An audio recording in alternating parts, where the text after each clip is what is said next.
bienvenue, je vous donne le shalom, je vous transmets le shalom, le bienvenu du Seigneur. Et aujourd'hui, c'est vraiment une grâce que le Seigneur nous fait d'être dans un pays libre où nous pouvons venir le louer, l'adorer, rentrer en toute liberté dans un local sans avoir cette pression ou cette peur de se réunir vraiment. Je voudrais que ce matin, on puisse maintenant se lever et se rendre compte de cette grâce qu'il nous fait dans ce pays, de pouvoir être libre de l'annoncer aussi. Malgré peut-être certaines restrictions, nous sommes encore dans des temps où nous pouvons parler de Jésus-Christ. Alors simplement, ce matin, nous vous invitons à tout décharger au pied de la croix. Tout ce qui est pesant, toutes vos difficultés, et simplement venir non pas pour les solutions que le Seigneur peut vous apporter, il vous les apportera très certainement, mais simplement pour ce qu'il est, qui il est, se rappeler qui il est. Il est le Seigneur des Seigneurs, celui qui a créé le ciel et la terre et tout ce qu'elle contient sur simplement sa parole. Chaque mot de la parole de Dieu, elle a du sens et elle a un but particulier. Alors ce matin, préparons-nous à recevoir ce que le Seigneur veut nous donner. Amen.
Parce qu'aujourd'hui, Seigneur, eh bien, nous pouvons dire que nous pouvons marcher à ta suite, si nous t'avons accepté comme Sauveur et comme Seigneur.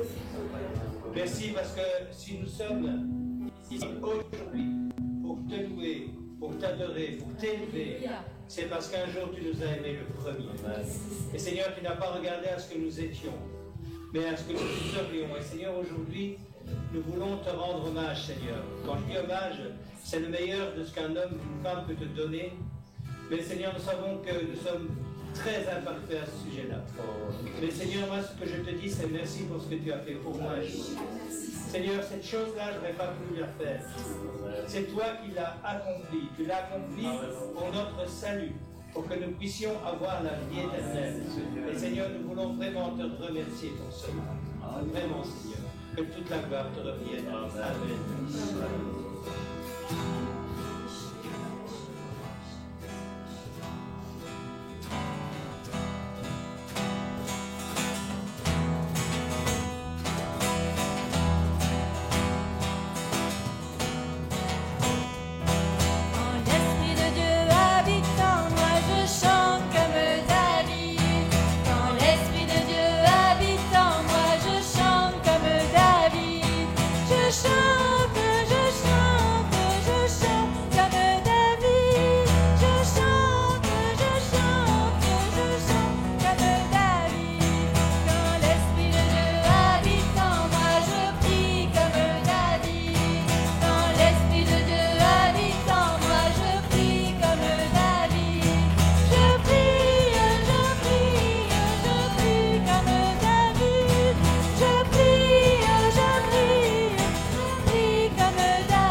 t'adorer, Seigneur, parce que tu es celui qui nous a donné la vie, qui nous a rendu la vie. Parce que même si nous nous réveillons le matin, celui qui nous a véritablement donné la vie éternelle, c'est toi. Alors merci.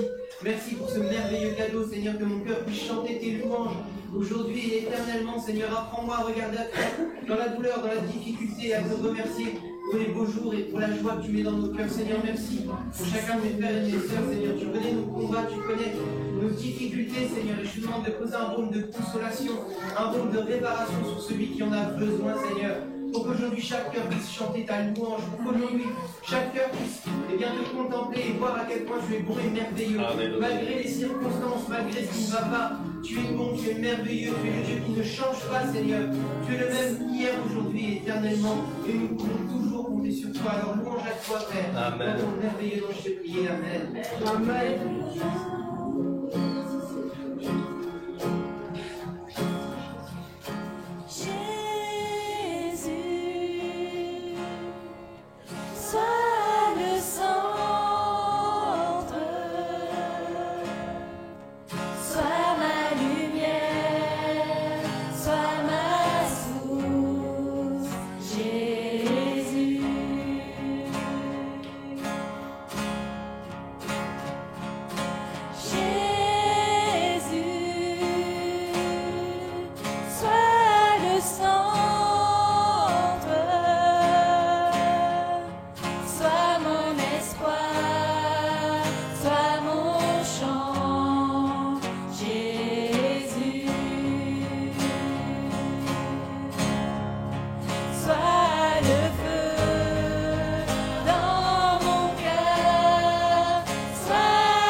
Seigneur, nous avons besoin que tu sois notre guide tous les jours. Amen.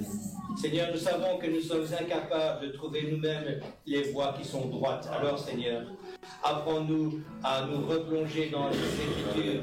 Apprends-nous à te connaître. Apprends-nous à savoir ce que tu attends de chacun d'entre nous. Seigneur, nous ne voulons pas être des hommes et des femmes tièdes et bouillants pour te servir. Alors, Seigneur, je chasse tout esprit contraire au tien. Et je dis que ici, c'est ton Saint-Esprit que je pense. Merci, Seigneur, parce que nous savons que commencer en nous, il va l'achever. Amen. par amour pour ton nom. C'est toi qui le dis. Alors Seigneur, que toute la gloire te revienne, parce que nous savons que nous ne sommes que des hommes, et que toi tu es le seul vrai, le seul grand Dieu. Oui Seigneur, tu es vraiment le seul Dieu, le seul grand Dieu dans nos vies. Seigneur, je te remercie de tout mon cœur, Seigneur, parce que tu es là. Quand on perd les pédales, tu as le contrôle de tout dans nos vies. Je te remercie pour cela. Je te rends toute la gloire, mon Dieu, mon roi, parce que tu guides les pas de chacun d'entre nous ici. Ô Père éternel, quand l'ennemi vient, toi, tu es là, tu es sur le contrôle, tu assures tout, Seigneur. Oh, je te glorifie, Père. Je te rends grâce, Seigneur, pour tout, Seigneur. Merci, Seigneur, d'être dans nos vies, Seigneur. Merci, Seigneur, pour ta présence, Seigneur. Merci, Seigneur, quand ça va mal, mais Seigneur, quand ça vient. Merci, Seigneur, que tu es là. Gloire à toi, Dieu. Gloire et louange à toi, mon Dieu. Merci, Seigneur. Amen. Ma bien-aimée, mon bien-aimé, j'ai vu les circonstances qui s'écrasent sur toi. Et je suis là, je veux que tu te souviennes de qui je suis. Je suis l'Éternel. Je suis celui qui a créé le ciel et la terre. Je veux que tu te souviennes de ton passé. De chaque événement, je suis intervenu. Souviens-toi. Souviens-toi où je suis intervenu, quand je suis intervenu, comment je suis intervenu. Alors pourquoi? Pourquoi maintenant je te laisserai? Pourquoi maintenant je te laisserai alors que je t'ai dit qui j'étais? Et je te le rappelle, reconnais tes incapacités à te battre seul, mais appuie-toi sur mes promesses, appuie-toi sur ma parole et demande-moi de manifester ma puissance au travers de celle-ci. Attends-toi à moi, mais dans le calme et la confiance. Oui, la tempête fait rage. Oui, la tempête est là, mais je te demande de fixer tes yeux sur moi, d'avoir confiance en moi. Je ne t'abandonnerai pas. Tu n'échapperas pas à l'épreuve. Elle est là, mais moi je suis là. Et c'est moi qui vais te délivrer devant tes ennemis. Crois en moi. Ne regarde pas les circonstances. Peut-être que tu vas te coucher dans les larmes, la souffrance, mais tu vas te lever dans la joie, dans la confiance et la paix. C'est l'Éternel ton Dieu qui te parle.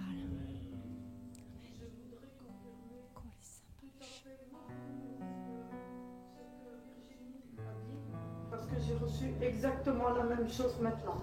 Alléluia. Mot pour mot, vraiment. Et je voudrais aussi même rajouter ce petit verset dans Deutéronome 29, 29. Les choses cachées sont à l'Éternel, notre Dieu. Les choses révélées sont à nous et à nos enfants, à perpétuité, afin que nous mettions en pratique toutes les paroles de cette loi. Mettre en pratique la parole de la loi. C'est là ce que nous devons faire. Et tout nous est révélé. Rien ne nous est caché. Parce que Dieu nous parle à notre cœur, à nous. Et dans tous nos besoins, il agit. Je voudrais confirmer aussi ce que mes soeurs viennent de dire, puisque moi j'ai reçu, ne te quitterai pas, aujourd'hui je veux enlever tes fardeaux. Amen. Alléluia. Alléluia.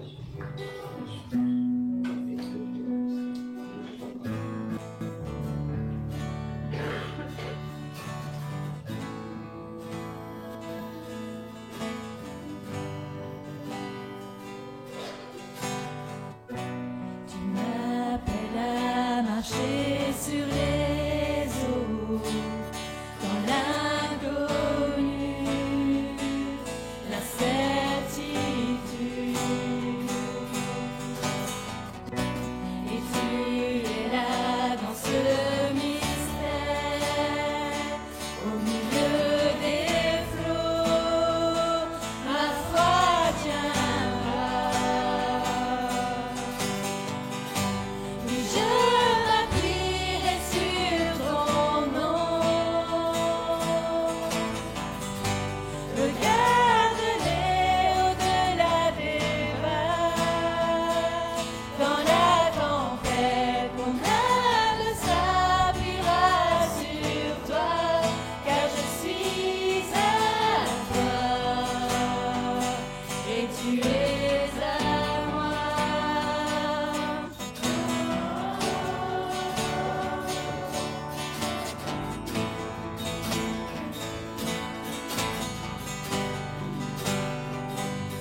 merci encore pour ta présence ce matin. Merci Père, parce que nous sommes encore là ce matin pour t'adorer, pour te louer. Merci pour cette semaine que nous avons passée, parce que tu as été avec nous malgré les difficultés. Je te remercie aussi pour ton Saint-Esprit qui est en train de passer dans les rangs. Merci Papa de venir toucher toutes les personnes qui n'ont pas encore reçu ton service. Maintenant, Papa, nous réclamons le baptême du Saint-Esprit pour les personnes qui le demandent maintenant. Merci, parce que je sais que tu es en train d'agir. Je sais que tu vas retrouver les cœurs fatigués et brisés, Père. Je sais que tu vas apporter ta guérison à tous ceux qui en ont besoin, que ce soit spirituel ou non, Papa. Tu agis dans les rangs, Père, et tu vas nous permettre de passer une bonne journée en ta compagnie, Papa. Merci pour toutes les bénédictions que tu nous donnes chaque jour, même si nous ne nous en rendons pas compte. Tu es toujours là, tu agis chaque jour, Père. Alors je te remercie encore ce matin et je voudrais te remercier surtout pour ton amour. Merci pour cette croix, Seigneur, que tu nous as donnée, sans qui nous ne saurons rien faire. Je te prie au nom de Jésus. Amen. Amen. Seigneur, nous voulons nous appuyer tout au-dessus de ton nom. Ton nom qui est au-dessus de tout, Seigneur. Merci, Papa. Merci pour ton Saint-Esprit, c'est vrai. Merci, Seigneur, pour ce que tu as accompli de chacune de nos vies. Merci, Seigneur, parce que comme l'a dit ma soeur, Seigneur, tu es avec nous dans les bons comme dans les mauvais moments. Ce que tu nous demandes, Seigneur, c'est de garder les yeux fixés sur toi, Seigneur. Et nous voulons, Seigneur, déposer tout fardeau au pied de ta croix. Nous voulons, Seigneur, élever nos yeux vers toi, Seigneur. Oui, Seigneur, élever les yeux vers toi, car ta bonté se renouvelle chaque jour dans nos vies. Merci, Seigneur, pour ta sainte présence. Merci, Seigneur, pour ton amour pour chacun d'entre nous. Nous voulons, Seigneur, te remettre le meilleur de nous-mêmes. Viens, Seigneur, nous transformer là où on a encore besoin d'être transformé. Nous changer là où on a encore besoin d'être changé, Seigneur. Nous voulons te remettre tout ce que nous avons de meilleur, Seigneur, en entièreté, Seigneur. Pas seulement qu'à moitié, mais la totalité de qui nous sommes, Seigneur. Nous voulons nous laisser transformer par ton Saint-Esprit, Seigneur. Merci, Papa, pour ce que tu agis dans chacune de nos vies. Que toute l'honneur et la gloire te reviennent, Père. Amen.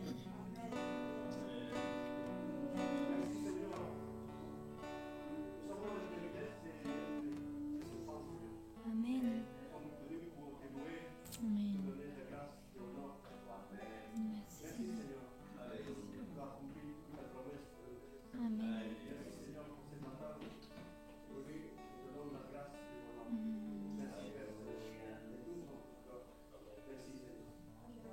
Amen. Amen. Car ta bonté vaut mieux que la vie, car ta bonté vaut mieux que la vie. J'élève tes louanges, car ta bonté vaut mieux que la vie. J'élèverai les mains en ton nom, j'élèverai les mains en ton nom, j'élève tes louanges, car ta bonté vaut mieux que la vie, car ta bonté vaut mieux que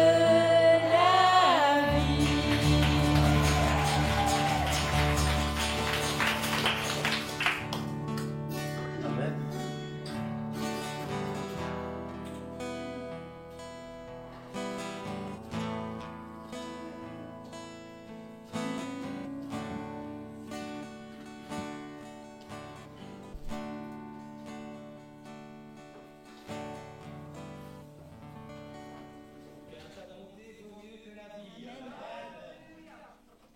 Bonjour les amis internautes, bonjour les amis de l'Assemblée de Kievrin. Vous allez bien?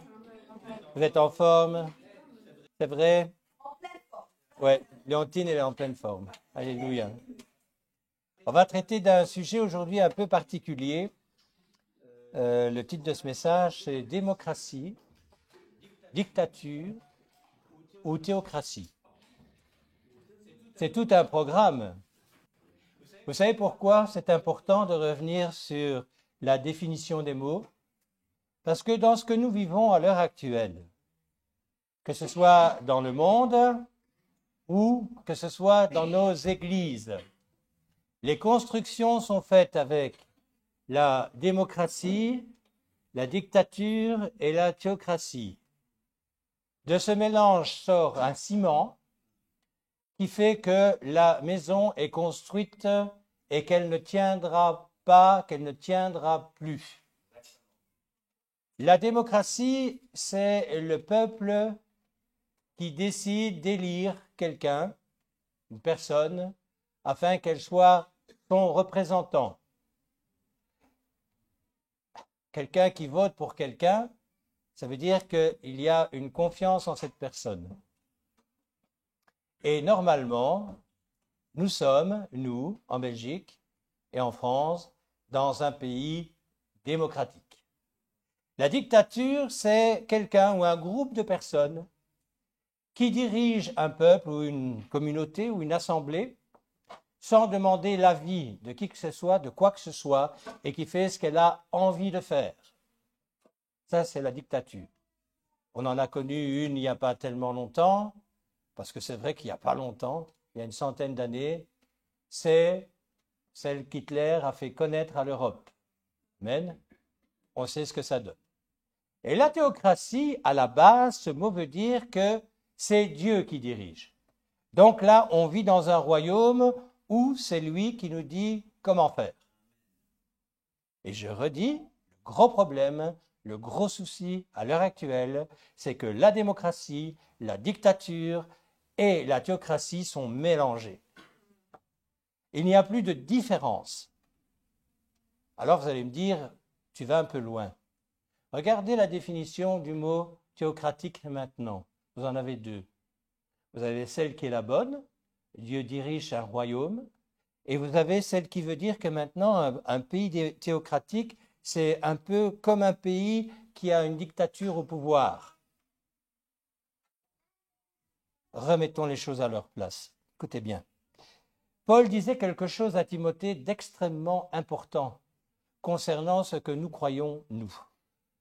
On va prendre un texte dans 2 Timothée, chapitre 2, et je vais vous lire les versets 1 et 2. Toi donc, mon enfant, fortifie-toi dans la grâce qui est en Jésus-Christ. Et ce que tu as entendu de moi en présence de beaucoup de témoins, confie-le à des hommes fidèles qui soient capables de l'enseigner aussi à d'autres.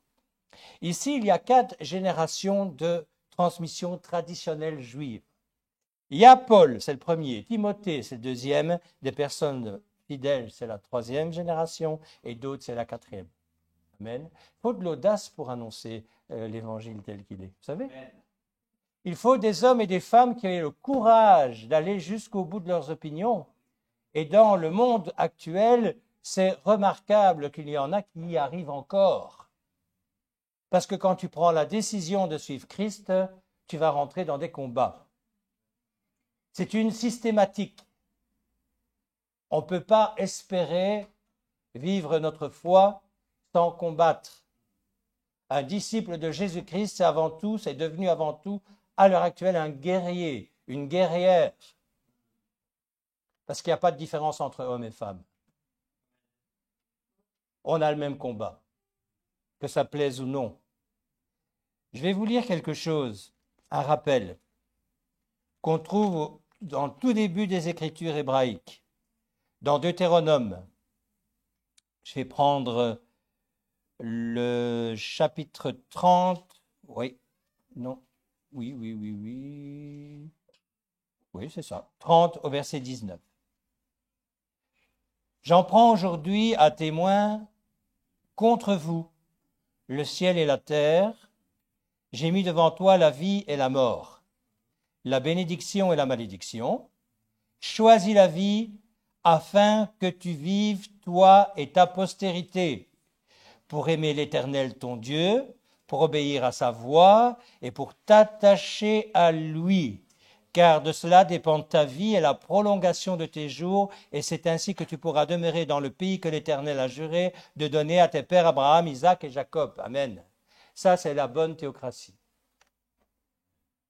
Dieu a décidé quelque chose pour nous qui nous amène au bonheur.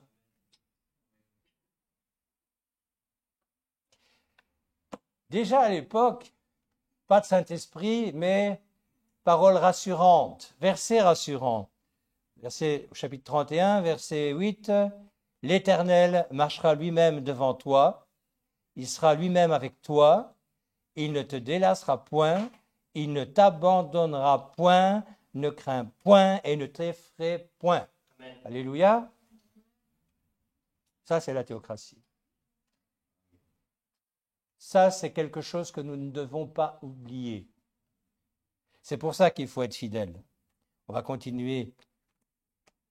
Je prends mon petit papier pense-bête. Pour ne pas vous balader, Proverbe 29.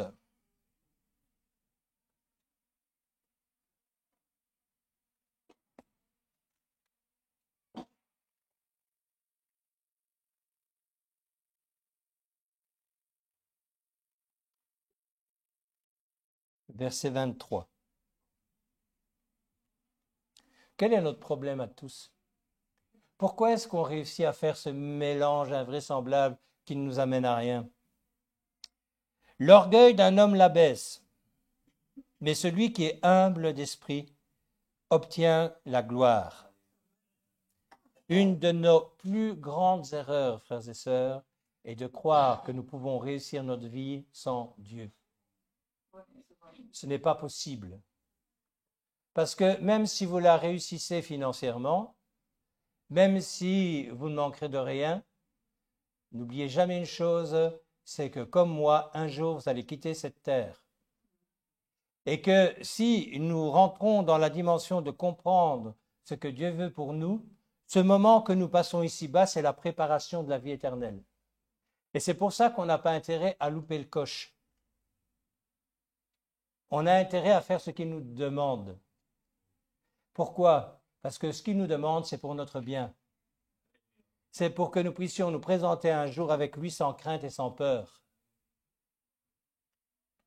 Un homme et une femme qui a reçu le Seigneur dans sa vie, quand le moment de la mort vient, il est dans la paix, il est dans le calme, il est déjà dans le repos. J'ai vu ces femmes et ces hommes mourir. Et j'ai vu aussi d'autres hommes et femmes mourir qui n'avaient pas Christ comme Sauveur et comme Seigneur. Il y a un monde de différence, croyez-moi. Alors,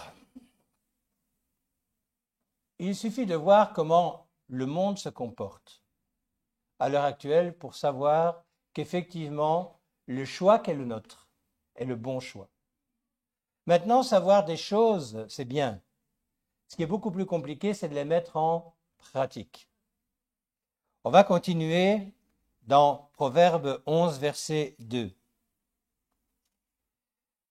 Quand vient l'orgueil, vient aussi l'ignominie. Mais la sagesse est avec les humbles. On a besoin d'humilité, mais de la bonne humilité, de reconnaître que nous n'avons pas d'autre choix que de suivre notre Seigneur pour réussir notre vie comme il l'entend. Ce qui va nous amener forcément dans des difficultés, j'en ai parlé tout à l'heure.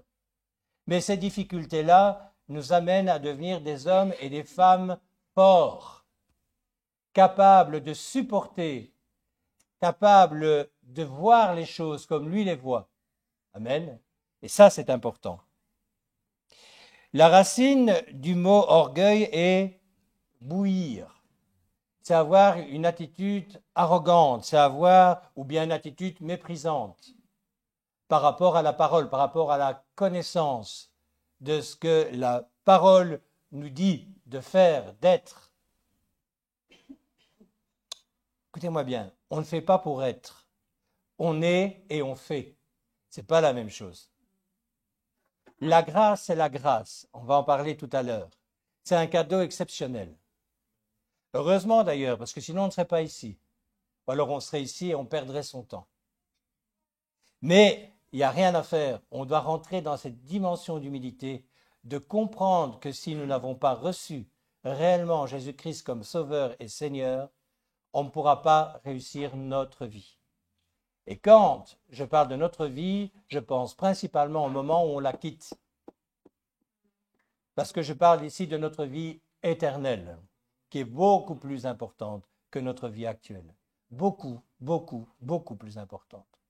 Amen. Un esprit humble, c'est celui qui va accepter l'enseignement. C'est celui qui va accepter la correction du Seigneur quand il y a correction. C'est celui qui va accepter de changer de direction s'il sait qu'il doit changer de direction. C'est celui qui va payer les prix, qui va accepter de voir les choses telles que Dieu les voit et accepter que ces choses-là, même si ça ne lui plaît pas, arrivent dans sa vie. C'est très compliqué ce que je vous dis à réaliser, oui et non. Ça dépend de ton degré de mort à toi-même, ça dépend de ton degré d'humilité, ça dépend de ton degré de compréhension.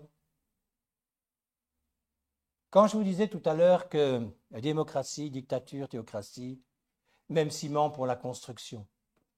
Frères et sœurs, il est temps de nous introspecter. Est-ce que vous savez qu'il y a des hommes et des femmes qui sont appelés à servir et qui ne serviront jamais parce qu'un conjoint l'a décidé comme tel, parce que le travail est trop important, parce que le besoin de confort est trop important, parce que. Quand tu vas arriver devant le Seigneur, n'arrive pas avec ces excuses-là. Je te le dis, mon frère, ma sœur. De toute façon, tu n'auras pas l'occasion de le faire. Si tu es ici, c'est pour servir. Amen. Tout le monde ici est là pour servir. Et pas pour se faire servir. Quelque raison soit-elle, ne te donne pas l'occasion de te soustraire au service. Pourquoi est-ce que Dieu t'a donné des dons, à ton avis? Il t'a donné des dons pour te faire du bien à toi personnellement? Pourquoi est-ce qu'il a donné des dons? Il a donné des dons pour que son Église soit aidée par ces dons. C'est pour ça qu'il a donné des dons. Son Église, c'est quoi? Rappel, c'est son corps. Et qui est la tête? C'est lui. C'est pour ça qu'on ne peut pas discuter. Ma tête ne discute pas avec mon corps. Eh bien, nous, on se permet, le corps de Christ, de discuter avec la tête. Et là, il y a un problème. Amen. Parce qu'il est plus fort que nous. Beaucoup plus fort que nous. Romains 6, versets 1 à 4. Que dirons-nous donc? Demeurions-nous dans le péché afin que la grâce abonde? Loin de là, nous qui sommes morts au péché, comment vivrions-nous encore dans le péché? Ignorez-vous que nous tous qui avons été baptisés en Jésus-Christ, c'est en sa mort que nous avons été baptisés. Nous avons donc été ensevelis avec lui par le baptême en sa mort, afin que comme Christ est ressuscité des morts par la gloire du Père, de même nous aussi nous marchions en nouveauté de vie. On change de direction. On a compris. Mais vous savez, il y a des discussions à l'heure actuelle. Moi, je ne m'engage pas dans ces discussions à l'heure actuelle. Sur ce que la loi de Moïse est encore en application ou pas, notamment, etc., etc. Et mercredi, nous avions un enseignement avec Jacques Colland sur le prix, la valeur de ce que nous valons aux yeux de Dieu. Eh bien, ce n'est pas compliqué. Il disait, la valeur, c'est Christ. Amen. J'ai la valeur de Christ, tu as la valeur de Christ.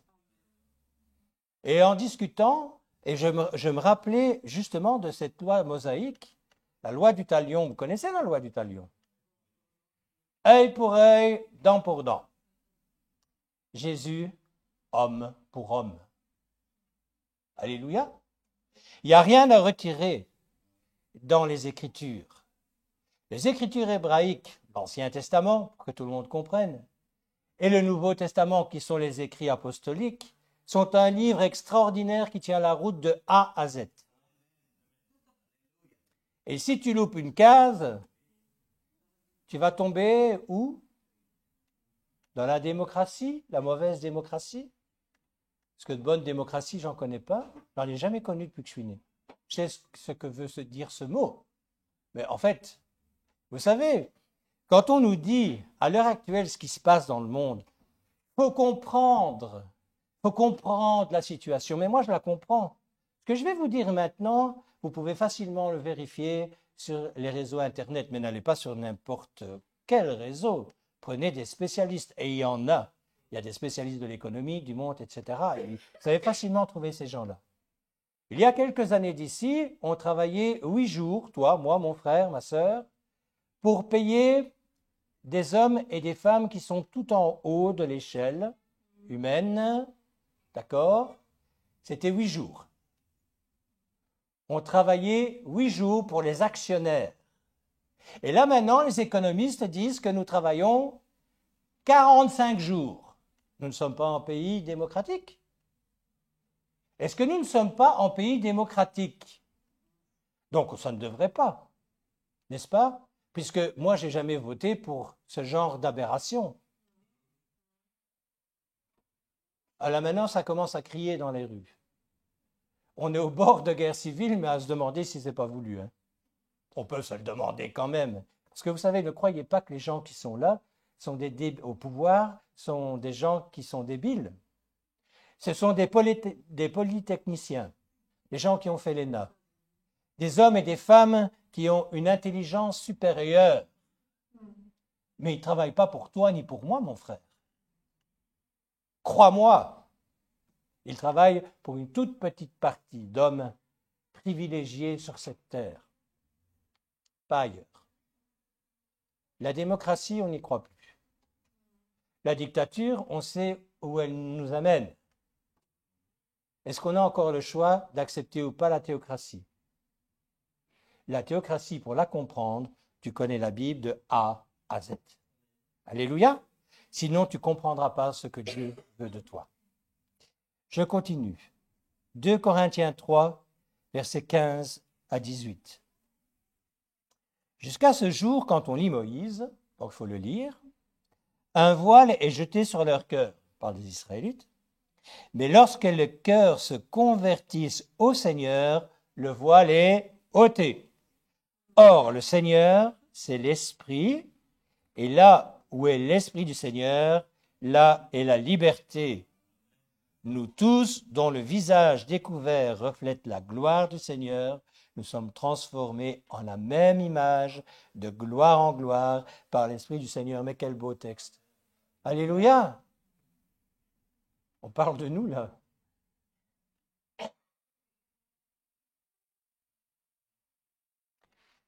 L'action du Saint-Esprit, elle est extraordinaire dès le début. C'est lui qui va nous convaincre de jugement. Parce que s'il n'y a pas de jugement, il n'y a pas de quoi s'inquiéter. De péché, bien sûr, et nous amener à la repentance. À partir de ce moment-là, il y a une chose qui est extraordinaire. Dieu nous permet de lui ressembler. Parce qu'il veut qu'on lui ressemble.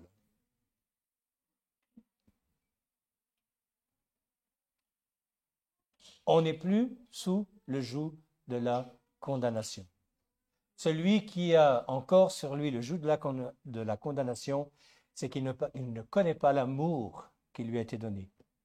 Il n'a pas eu la révélation de Yeshua en lui, qui lui dit par son esprit, « Tu es sauvé mon fils, tu es sauvé ma fille ». Je ne comprends même pas comment il y a encore de la controverse dans nos églises concernant l'action du Saint-Esprit ou pas. Je ne comprends pas. C'est manifestement ne pas connaître la parole de Dieu ou aller contre la parole de Dieu. Mais là, il y a un gros souci, mon frère, ma soeur. Franchement, si tu as encore des problèmes avec le Saint-Esprit, c'est que quelque part dans ta vie, il y a des choses à changer. Pourquoi est-ce que je me permets de te dire ça? Parce qu'il me sera demandé des comptes sur ce que je vous ai enseigné. Je serai plus sévèrement jugé que vous-même. celui qui a encore des doutes au sujet du Saint-Esprit a d'énormes problèmes de compréhension biblique. Je ne changerai pas d'avis. Parce que la parole de Dieu ne va pas changer d'avis non plus. Amen, elle va rester ce qu'elle est.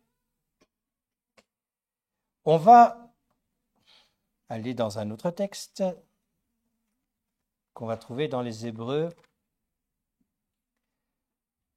au chapitre 2. Et je vais vous lire les versets 1 à 4. C'est pourquoi nous devons d'autant plus nous attacher aux choses que nous avons entendues, de peur que nous ne soyons emportés loin d'elles. Car si la parole annoncée par les anges a eu son effet, et si toute transgression et toute désobéissance ont reçu une juste rétribution, comment échapperons-nous en négligeant un si grand salut? Le salut annoncé d'abord par le Seigneur nous a été confirmé par ceux qui l'ont entendu, Dieu appuyant leur témoignage par des signes, des prodiges et divers miracles, et par quoi? Par les dons du Saint-Esprit distribués selon sa volonté. Indiscutable. Ces textes sont indiscutables. On ne peut pas rentrer dans la discussion par rapport à ça. Et il y en a qui se permettent de le faire. Moi, je dis, il faut revenir au fondement. Ce que je viens de lire nous met en garde sur plusieurs dangers. Le premier point, négliger la parole, ou pire, la rejeter. Si tu n'es pas d'accord avec les textes, tu la rejettes. Donc, tu vas à l'encontre du plan de Dieu. Il faut à un moment donné prendre conscience de ce qu'on dit et ce qu'on fait. Je crois que, mais Dieu, mon frère, tu crois que franchement, ton je crois que va le faire changer d'avis? Tu vas devoir plier le genou si un jour tu veux le voir. Et le Saint-Esprit fait partie du plan qu'il a pour toi, pour moi. Dans nos vies, sans Saint-Esprit, on ne peut pas avoir de direction. On fait n'importe quoi. C'est la chair qui va prendre le dessus. On va essayer de faire des belles choses, peut-être, mais ces belles choses ne serviront à rien. Je rappelle qu'on est sauvé par grâce, on verra ça plus tard. Petit 2, nous contenter de l'immaturité spirituelle qui va nous faire abandonner un jour la foi. L'immaturité spirituelle va un jour nous faire abandonner la foi. Tu n'auras plus envie de servir, c'est fini. Pourquoi? Parce que ça ne t'intéresse plus. Parce que tu estimes que tu n'as pas besoin. Mais mon frère, ma sœur, tu es là pour servir. Tu es là pour rien d'autre. Oui, mais j'ai déjà fait. Non, mais c'est pas, tu as déjà fait. Tu fais de A à Z. Le service, qu'est-ce que c'est que le service? D'abord, c'est chercher à plaire à Dieu. Oui ou non? Est-ce que chercher à plaire à Dieu, c'est un travail que nous avons effectué ou pas? Qu'est-ce que nous dit la parole? Pour plaire à Dieu, il y a une chose fondamentale qui est avoir reçu le salut et être dirigé par son Saint-Esprit. Salut égale Saint-Esprit. Un jour, on me demandait est-ce que je suis sauvé. Comment veux-tu que moi je te dise que tu es sauvé ou pas? C'est le Saint-Esprit qui va attester à toi-même que tu es sauvé ou pas. Oui ou non? Pourquoi est-ce que certains ont encore peur de la mort à l'heure actuelle? Parce qu'ils ne sont pas certains de leur salut. Un disciple qui a reçu la conviction profonde de par le Saint-Esprit qu'il est sauvé, pourquoi aurait-il peur de la mort? Je vous pose la question. Puisque de toute façon, nous savons que nous avons la vie éternelle. Que nous restions ici-bas 30 ans, 40 ans, 50 ans, 60 ans, 80 ans, si nous sommes en Christ, si nous avons reçu le salut, qu'est-ce que ça a d'importance? Si tu as peur de la mort, mon frère, ma sœur, pose-toi les bonnes questions. Troisième point, c'est mépriser la grâce de Dieu, car forcément, les conséquences sont inévitablement mauvaises. Tu ne vas pas te sauver par tes propres forces, tu ne vas pas te sauver par tes propres moyens, tu es sauvé par la grâce, amen, par le sacrifice qu'il a effectué à ta place. Extraordinaire. Ça, c'est extraordinaire. la loi du talion, homme pour homme. Non? Non? Mais qu'est-ce qu'il dit Jésus en Matthieu 5?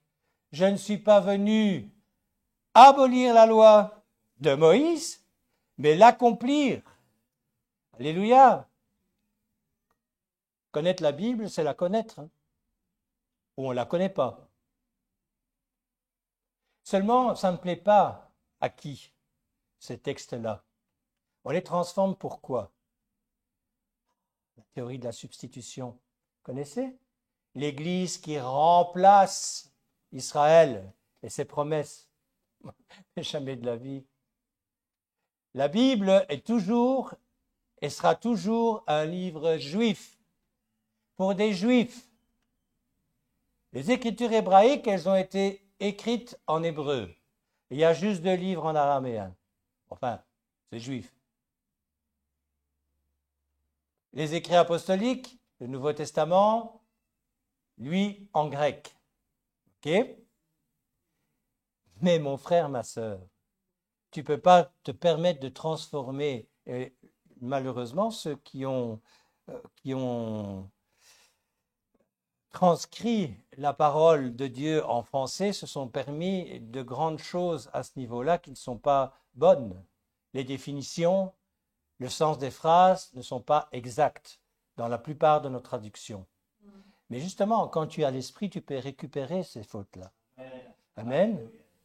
Tu vas à travers les lignes parce que l'esprit est là pour te diriger, pour t'expliquer. Il y a un grand danger, et j'en ai déjà parlé il y a quelque temps ici. On doit faire attention à ne pas servir le Dieu de notre imagination. Le Dieu de notre imagination, c'est « il aime ce que j'aime ». Il déteste ce que je déteste. Il approuve ce que je dis. Il approuve ce que je fais. Mais c'est jamais le Dieu de la Bible que je connais. C'est pas ça du tout qu'il nous dit. Hein. Un Dieu qui guérit certaines maladies, celles que moi je crois qu'il guérit. Un Dieu qui ne guérit pas certaines autres maladies, parce que j'y crois pas, etc., etc. On minimise ce qui fait toute la force, toute la puissance de notre Seigneur. Il est le créateur de toutes choses. Il est capable de faire n'importe quoi. Il est omniprésent, omniscient, omnipotent. Ça, c'est la réalité. Il faut le croire. Même si tout te dit le contraire.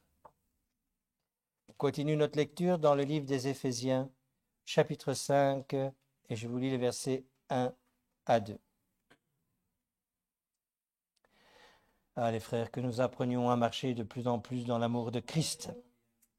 Devenez donc les imitateurs de Dieu, comme des enfants bien-aimés, et marchez dans l'amour à l'exemple de Christ, qui nous a aimés et qui s'est livré lui-même à Dieu pour nous comme une offrande et un sacrifice de bonne odeur. Notre vocation, c'est de suivre, c'est d'imiter notre Seigneur. Ça, c'est notre vocation. On est appelé à ça.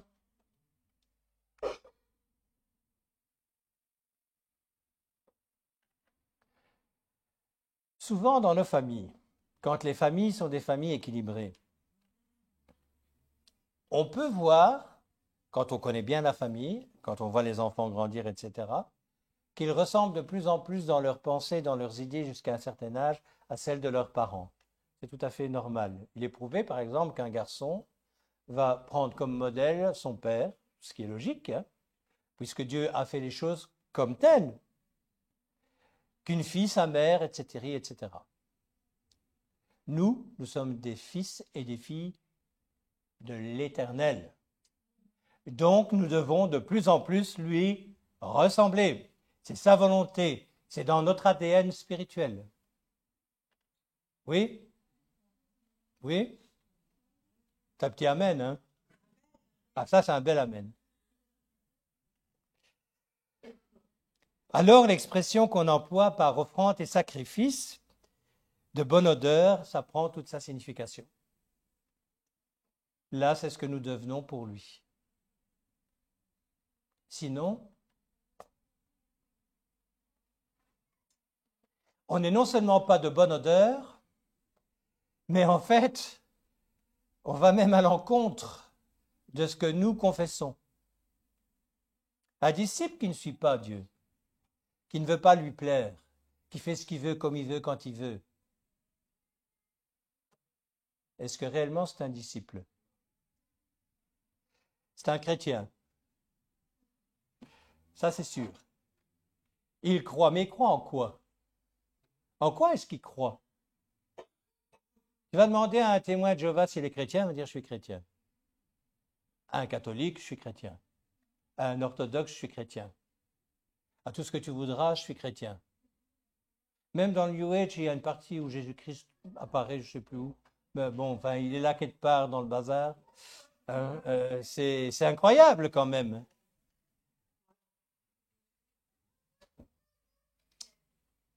Il ne faut pas se tromper de Dieu.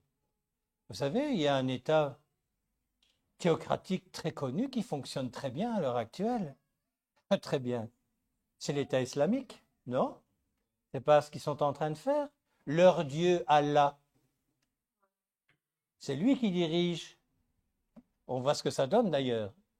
On n'a jamais vu ce que nous voyons à l'heure actuelle. Je ne vais pas revenir, je ne vais pas faire de la géopolitique, mais souvenez-vous qu'à un certain moment, ils étaient passés maîtres d'un pays. Ils avaient suffisamment d'argent pour pouvoir s'acheter du pétrole. Puis même après, ils en ont vendu, etc., etc. J'ai lu tout à l'heure un texte concernant la théocratie.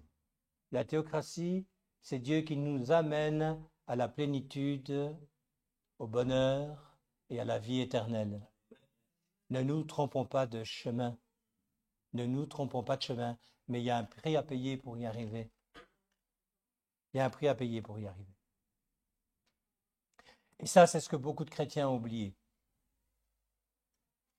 Je reviens à ce que nous vivons ici, là, dans nos pays. Le système dans lequel nous vivons n'est absolument pas fait pour que tu sois riche, mon frère, ma sœur. Il est fait pour que tu alimentes certains gros riches qui veulent devenir encore plus riches. Le Seigneur, lui, il est mort avec un parfait don d'égalité pour chacun d'entre nous. Il a eu aussi mal pour toi, pour moi, etc., etc., pour ceux qui sont ici. Et il nous demande en retour le fait d'en être conscient et d'être respectueux de ce qu'il a fait. Parce que le respect de ce qu'il a fait, souvent, dans nos rangs, on l'a oublié. Homme pour homme, œil pour œil, dent pour dent, homme pour homme. Dieu n'a jamais changé ses plans, pas une seule fois. On va continuer un texte dans le livre de Jacques. Verset 5. Je vous lis les deux derniers, versets 19 et 20. Jacques, chapitre 5, versets 19, 20. Mes frères, si quelqu'un parmi vous s'est égaré loin de la vérité, et qu'un autre l'y ramène, qu'il sache que celui qui ramènera un pécheur de la voie où il s'est égaré sauvera une âme de la mort et couvrira une multitude de péchés. Ici, il nous est bien sûr parlé de frères ou de sœurs. On ne parle pas des gens du dehors qui se sont égarés. C'est-à-dire quelqu'un qui renonce à la foi pour quoi que ce soit, ou qui vit une vie chrétienne tiédasse. Là aussi, la parole de Dieu est très claire. Il vaut mieux être froid, bien sûr, il vaut mieux être bouillant, que tiède. Parce que les tièdes, il va quoi faire? Les vomir de sa bouche. Est-ce que vous savez ce que ça veut dire, ça? Quand on vomit, ça veut dire que c'est quelque chose qu'on rejette, que le corps ne veut pas. Que le corps ne veut pas. Non, toi, je t'ai avalé, mais Bloc.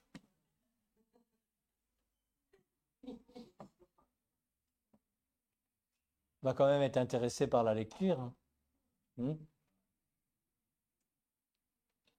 Lisez vos Bibles. Lisez-les.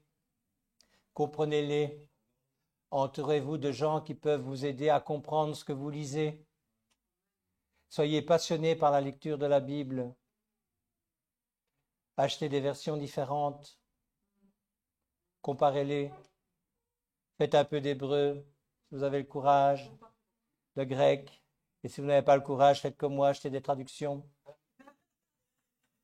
Et comprenez-les. Comprenez ce que vous lisez. Comprenez ce que vous lisez.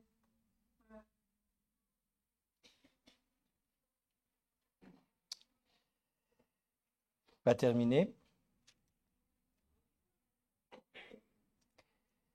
Jacques, chapitre 4, verset 14. Donc, Jacques, chapitre 4, verset 14. Le titre de ces passages est « Le test de la dépendance ». Vous qui ne savez pas ce qui arrivera demain, car qu'est-ce que votre vie? Vous êtes une vapeur qui paraît pour un peu de temps et qui ensuite disparaît. Vous devriez dire au contraire, si Dieu le veut, nous vivrons et nous ferons ceci ou cela. Mais maintenant, vous vous glorifiez dans vos pensées orgueilleuses. C'est chose mauvaise de se glorifier de la sorte. Celui donc qui sait faire ce qui est bien, qui ne le fait pas, commet un péché. Wow. Donc, même quand je fais rien de mal, je pêche, parfois. Mais oui, bien sûr que oui. Je vous ai dit quelque chose tout à l'heure qui est une révélation biblique très simple quand on la connaît, la Bible. C'est que nous sommes ici pour servir du départ de ta conversion jusqu'à ta mort. Il n'y a pas de pension dans le service. Il y a parfois transformation, vu les âges, mais il n'y a pas de pension. Les pensionnés n'existent pas. Dans des églises comme celle-ci, on grandit. On doit prendre conscience du message d'aujourd'hui. Ce que Dieu attend de nous, c'est de ne pas remplir les quelques chaises qui manquent encore dans la salle, c'est que nous grandissions selon ses commandements. Celui qui dit aimer Jésus-Christ, c'est celui qui suit ses commandements. C'est biblique. Pas discutable non plus. Oui, mais je l'aime quand même. Non, tu ne l'aimes pas. Tu ne l'aimes pas comme il faut. Moi, pendant mon service militaire, j'avais un ami. C'était incroyable d'ailleurs parce qu'il était sportif, mais malheureusement, il était soumis au cannabis. Et c'était tout un jeu pour prendre sa drogue, parce que bon, évidemment, à l'armée, quand on est en caserne ou quand on est en manœuvre, c'est pas simple de... Voilà.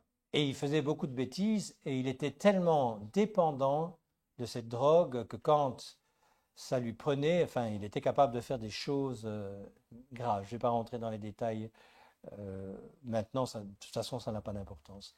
Mais ce que je voudrais vous dire, c'est qu'un jour, je le vois pleurer sur son lit. Et je vois qu'il a une lettre en main. Et il avait écrit à sa mère, et il lui avait dit, malgré tout, je t'aime. Et il lui avait répondu, je passe les détails, tu m'aimes peut-être, mais tu m'aimes mal. Et tant que tu n'auras pas compris ça, je ne veux plus te voir. C'était très dur. C'était excessivement dur.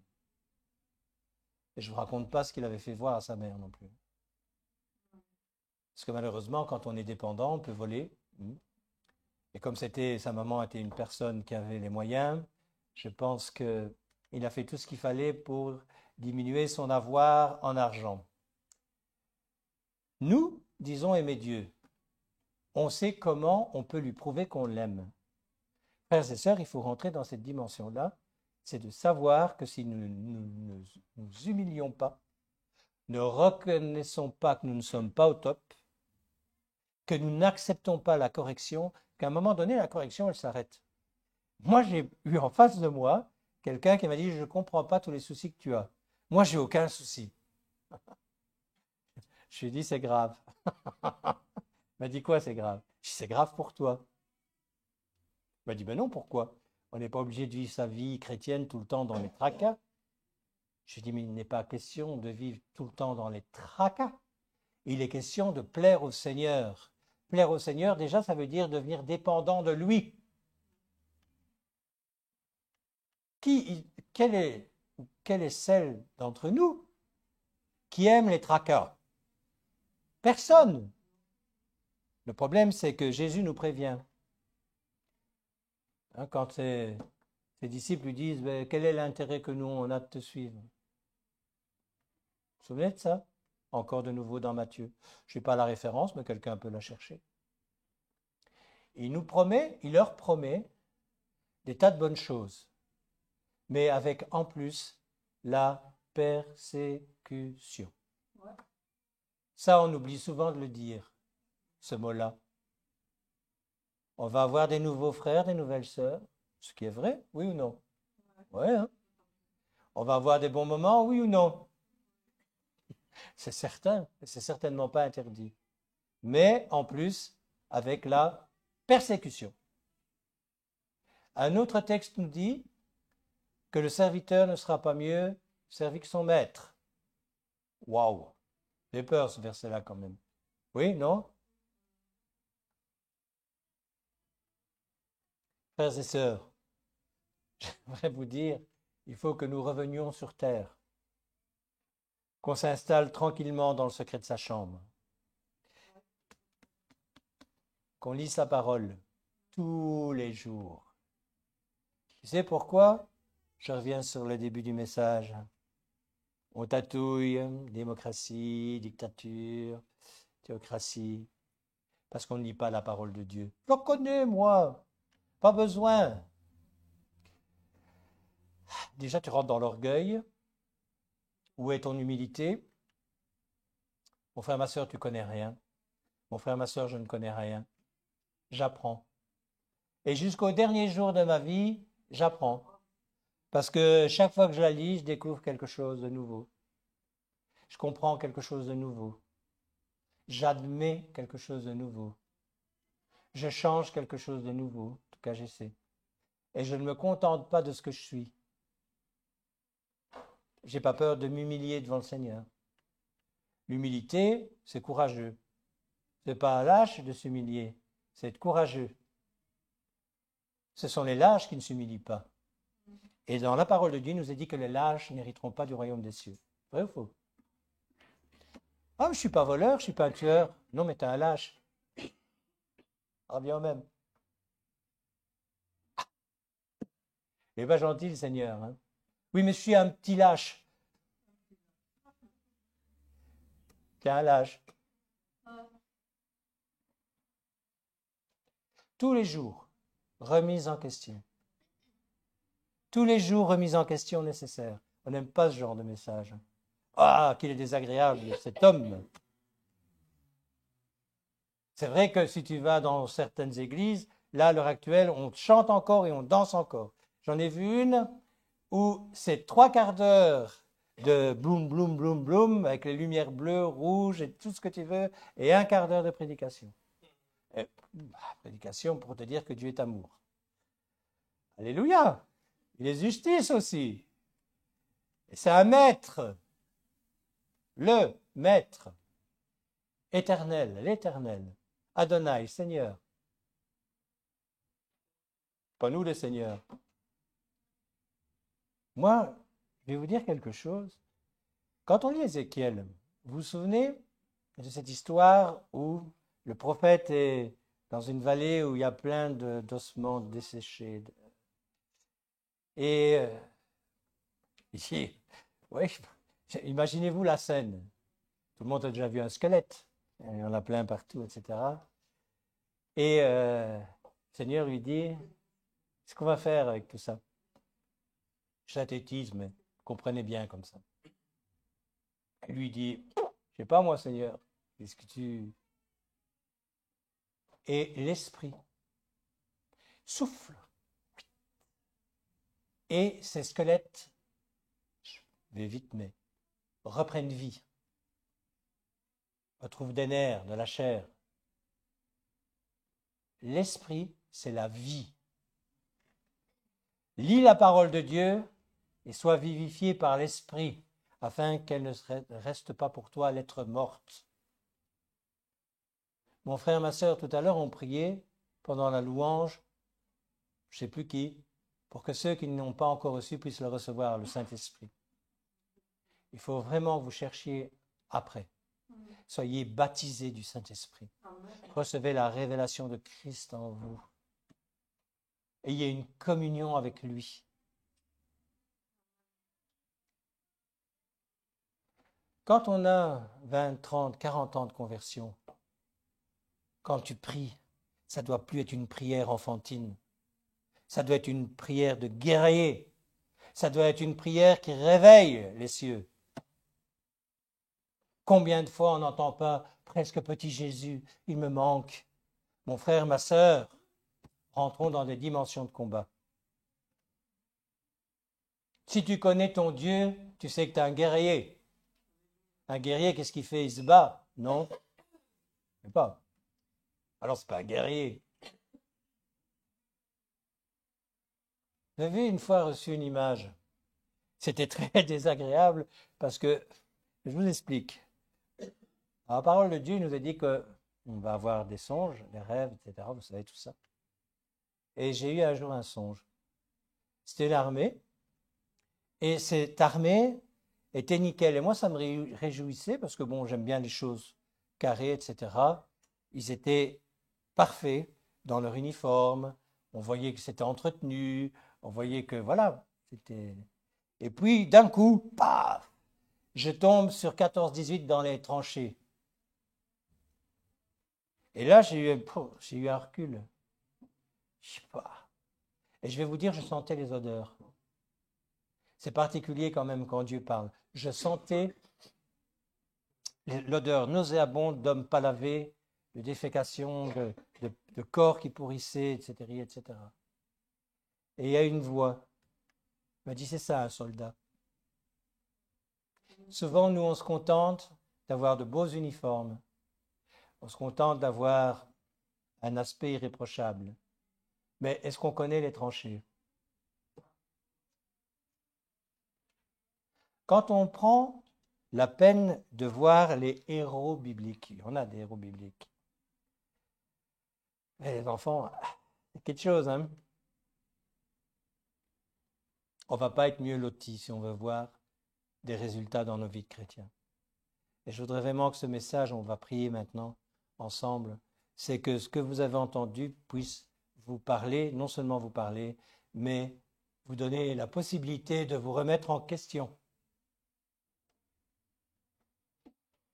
C'est normal quand on est chrétien de le faire.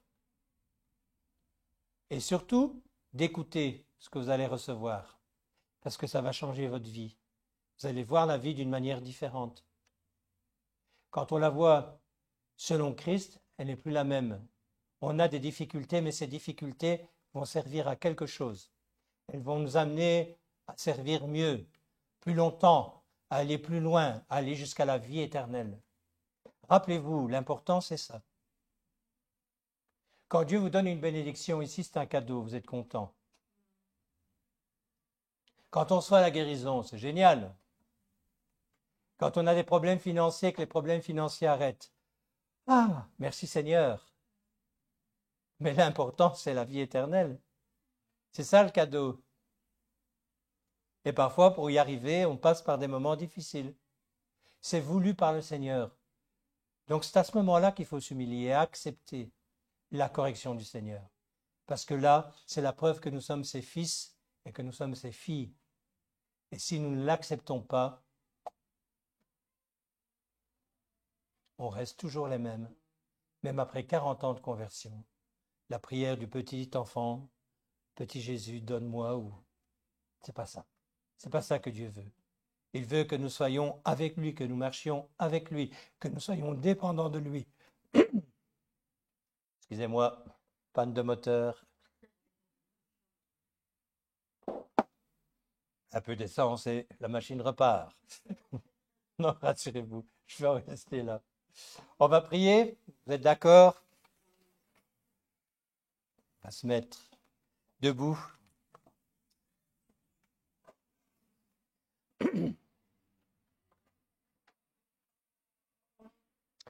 Seigneur, te louons et te rendons grâce.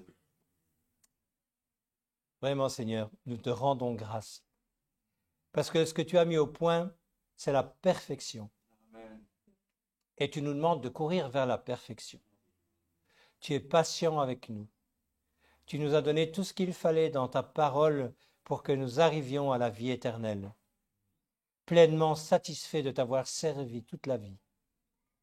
Seigneur, je te prie pour moi, je te prie pour mes frères et sœurs, que vraiment nous puissions recevoir de plus en plus de révélations, que nous prenions du temps avec toi, que nous ayons envie de passer du temps avec toi, en lisant ta parole, en priant, que ce soit seul ou en communauté, en t'écoutant, en recevant les réponses qui nous permettront d'aller là où tu veux que nous allions, dans nos vies personnelles, en tant qu'assemblée. Seigneur Yeshua, merci pour ce sacrifice. Tu nous as montré qu'effectivement tu n'es pas venu ici-bas pour abolir la loi, mais pour l'accomplir. Merci Seigneur de nous donner à tous cette envie de connaître ta parole, de A à Z et surtout de la mettre en pratique. Seigneur, je te prie pour tous ceux qui ont des difficultés, quelles qu'elles soient, qui leur empêchent de voir ta gloire dans leur vie, de te recevoir comme Sauveur et Seigneur, maintenant. Seigneur, je dis cela parce que tu me l'as autorisé. Je chasse dans le nom de Jésus-Christ tout esprit contraire au tien. Seigneur, tout esprit de cartésianisme, d'orgueil, d'incompréhension, de confusion de s'en aller. Et j'appelle sur les personnes qui en ont besoin maintenant, ton Saint-Esprit. Seigneur, je te loue et je te rends grâce parce que je sais que tu as fait des cadeaux maintenant. Je te loue et je te rends grâce parce que tu es le Dieu de la vie. Vraiment, Seigneur, que toute la gloire te revienne. Amen. Amen. Voilà, frères et sœurs, internautes et les frères de l'Assemblée qui nous regardent. Donc, je rappelle que ce lundi, nous avons notre réunion de prière à 20h. Ah non, c'est congé, c'est férié. Ben oui, voilà. Par exemple, voilà, on suit le cours de... Bon. On va passer du temps avec nos familles. Donc, mercredi, à 19h30, il y aura bien évidemment notre réunion d'enseignement. Et ce sera moi qui vais la donner. Et ça va concerner quelque chose qui, là aussi, fait polémique terriblement. C'est le ministère féminin. Ah, ben oui. Il n'y a pas de misogynie dans la Bible. On n'en a jamais vu. Certainement pas dans le corps de Christ. Et on va regarder à la lumière des Écritures, rassurez-vous. Tout ce que je vous dirai, vous pourrez le constater, que là aussi, beaucoup d'entre nous font d'énormes erreurs et que souvent, le respect soi-disant de ce que dit la parole de Dieu nous amène à mépriser les femmes. Je le dis clairement. Et c'est une honte devant le Seigneur. Donc, je me ferai un plaisir de remettre les horloges à l'heure. Je vous souhaite une excellente semaine. À très bientôt.